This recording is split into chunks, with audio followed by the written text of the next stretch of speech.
Welcome back to Questing Beast. I'm Ben. Today we're going to be talking about the OSR style of play.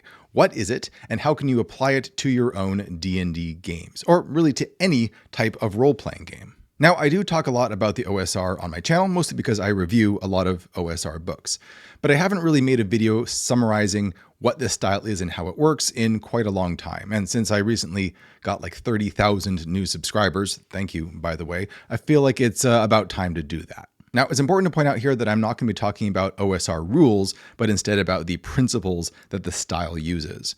If you want to know more about the rules side of things, you can check out a video I made on the lost dungeon crawling rules of D&D, or you can check out the book that I wrote with my own OSR rules if you want to learn how I run OSR games. This is Knave 2nd edition. The fact is that I don't think that the rules that a system is using have as much impact on my enjoyment as the style in which it is run. You might be playing in a 5e game or even something like Call of Cthulhu or like Pathfinder, and I'm still going to really enjoy it if it's run in this particular style. That's what I'm going to focus on talking about today because I think that's going to be very applicable to any type of role-playing game. I should also point out that not everyone agrees on what exactly the OSR style of play is. This is something that's been hotly debated for many, many years. So all I'll say is that this is my personal take on what this style of play looks like.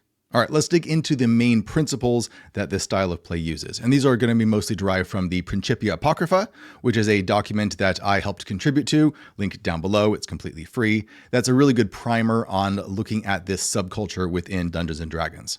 The first thing to talk about is this style's do-it-yourself approach. That principle is the table is yours.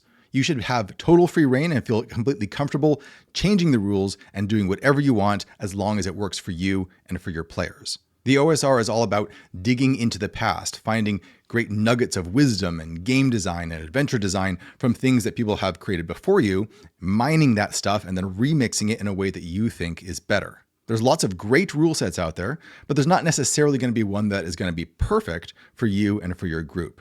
Being comfortable with tailoring rules, with hacking things apart and putting them back together is a core part of being a good game master, I feel like.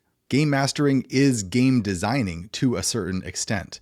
And I feel like there should be a healthy disregard for authority when it comes to what is good in game design and what is bad in game design. All that matters is what you like and what your players like. The second principle to talk about is to be an impartial arbiter. This is a very big distinction between OSR games and a lot of modern role-playing games, where it is often talked about as if it's a form of storytelling, and the game master is a kind of storyteller. That is much less the case in old school style games. In many old school games, the game master is actually referred to as the referee rather than the game master or the dungeon master. Your job is to interpret the player's results in light of the world state. What would be the most likely result of what the players are doing right here? You're not factoring in necessarily what is the most dramatic result or what is the most interesting story-wise. You're trying to figure out what would actually happen here. And this is where the mantra of rulings over rules often comes in. Because you don't necessarily want to have rules for everything in the world. There's a lot of role-playing games out there that kind of do that, where they try and create this world system where you can figure out mathematically exactly what would happen in any situation.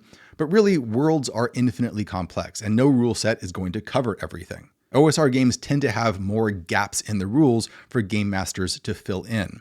The goal here is to make the game more realistic rather than less realistic. And that's because a human being who has lived in the real world and has real common sense is going to be able to make a more realistic ruling over what's going to happen than a whole clockwork system that you've devised ahead of time. Leaving more gaps in the rules for the game masters to make rulings about also encourages players to really think outside the box. You haven't predetermined all the different types of actions and feats that they can do. It's much more wide open. You can say to the players, well, what would you do in this situation? They can come up with things that you would never imagine. As a game master, your role is really more to create a location, a hard landscape for the players to interact with. And then you can make rulings about what happens as a result of that interaction. You're not focused on making a story or a plot line for them to follow. You're making a world that they can explore and make choices in. The next principle here is to get the players thinking. This is a critical part of the OSR style, and it is, I think, probably the most entertaining part of it for me personally. This style of play is all about problem solving. It's about getting players in the mindset of an explorer in a dangerous place trying to uncover its secrets. That's why this style of play tends to have an XP system that rewards exploration. People often make fun of the old XP for gold system in old school D&D, but it's there for a very good reason. If you're getting XP from finding gold or treasure or jewels or whatnot, that means you're going to have to explore. If you're not getting as much XP from story beats or from killing monsters, then you're just not going to be as concerned about that, although your character can still be concerned with that if you want. Your main goal, though, is going to be to just bypass all of these obstacles, find those secrets, find that treasure, and then get out again. And that's going to require a lot of out-of-the-box thinking. Now, a common objection here is that, well, I'm not the same thing as my character. What if I want my character to be really smart and good at problem solving, but I'm not? Well, the answer to that is this might not be the right style of game for you. Every style of RPG challenges the players in some way. It might challenge you to be good at acting and improvisation. It might challenge you to be very good at rules manipulation and building good characters. Well, the OSR style of play challenges you to be good at solving problems. And for me, this focus on player ability over character ability is actually more immersive because it feels like I personally am in this world exploring it. To this end, a game master that's running a game in the OSR style should be heavily rewarding cleverness rather than trying to thwart it. As a game master, my favorite part of running the game is watching it go off the rails as the players find solutions to problems that I never imagined. I love it when they find new ways around, when they manage to MacGyver together inventions to defeat monsters, when they beat the boss in a way that I never expected in one round flat. That is awesome. That's the sign of a group that is engaged with the game and is treating the world like it's a real place. One of my favorite ways to encourage players to think this way is to give them lots of weird magic items, especially ones that do just one weird thing, usually not combat related. Give a bunch of these to the players and they will find a way to use them in unexpected ways. I call this giving players solutions without a problem, but you should also be giving them problems without a solution. And that brings us to our next principle, which is to build rocks and hard places. Like I said, the game is about problem solving, so you should be giving them interesting problems to deal with. And because the game is so open-ended, and because you expect players to be thinking outside the box, you often don't really have to come up with the solutions to the obstacles that you're putting in their way. These days in RPG circles, people often call these problems OSR-style problems. And that's when you figure out a physical situation that you put in front of the players. And maybe there's a couple of different ways you can imagine them approaching it, but they're all very difficult, and you don't really know what exactly they're going to do. Maybe it's something like there is a door at the bottom of the dungeon and it's only going to open when sunlight shines upon it. Or maybe there's a key that you need, but it's at the bottom of a big lake of acid. If players look at you and say, how are we supposed to do that? You just shrug and say, I don't know, figure it out. And they'll usually look in their inventories, they'll talk to other NPCs, they'll examine their environment, and they will find a way. Another big way to challenge players is just to make them balance risk versus reward. The classic dungeon crawl is often structured like that. You're going deeper into the dungeon trying to get more treasure, but are you going to have enough resources, enough health, enough light to get back to the surface again? Where is that point when you should start retreating? The next principle is to have a game that is deadly, but still survivable. People often talk about how combat is so deadly in OSR-style games and how characters have very few hit points.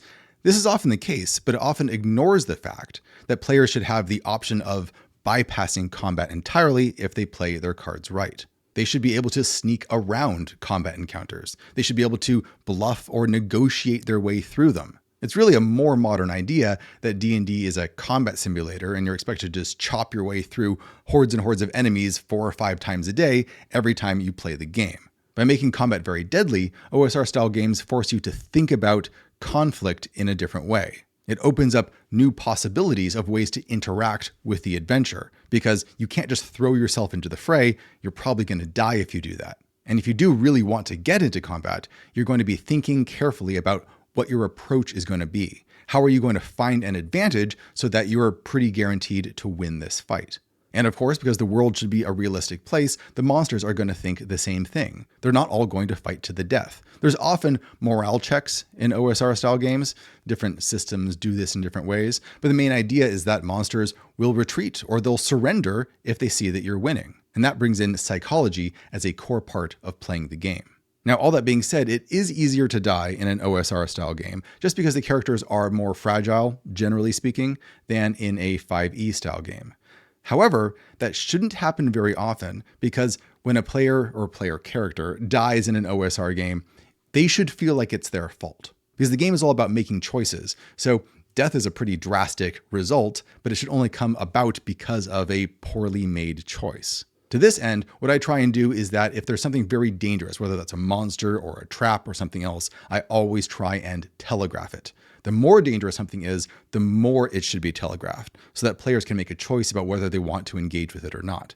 The type of trap where you walk into a room and there's no sign that there's a trap there and then the ceiling just collapses and you all die is not a good trap because there was no choices involved there for the players. There was no way that they could scheme and examine their environment and figure out that there was danger here and avoid it.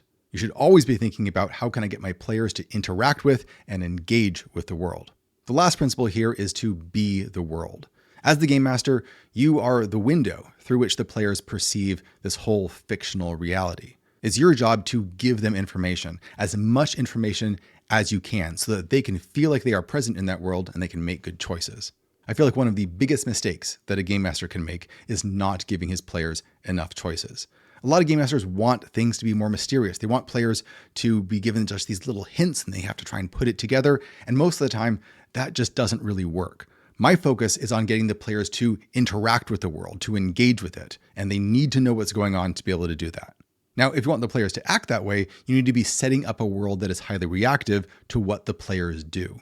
You need to be setting up dominoes, so to speak. You want to be placing explosive barrels and creating powder kegs so that when the players start poking and prodding at things and start acting on their own motivations and setting their own goals, the world is going to start collapsing and moving in interesting ways as they prod at it. This is really fun for me as a game master because just like the players, I have no idea what's going to happen when they start messing with stuff.